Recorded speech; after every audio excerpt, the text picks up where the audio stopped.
সুপ্রিয় ভিউয়ার্স, আসসালামু আলাইকুম। আপনারা অনেকেই কমেন্ট করে থাকেন যে আপনার ফোনে হটস্পট দেওয়ার পরেও অন্য ফোনে কেন চলে না। আপনার ফোনে ঠিকই চলে, কিন্তু আপনার ফোনে এমবি থাকা সত্ত্বেও হটস্পট দেওয়ার কারণেও কিন্তু অন্য একটা ফোনে আপনার ফোন থেকে নেট চালু হচ্ছে না বা চলতেছে না। মানে লাইন দেখাচ্ছে কিন্তু চলতেছে না।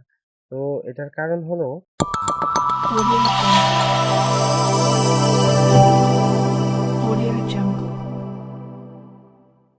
আপনারা সেটিং অপশনে যাবেন, নেটওয়ার্ক অ্যান্ড ইন্টারনেট নামে একটা অপশন পাবেন, এটার উপরে ক্লিক করে দিবেন।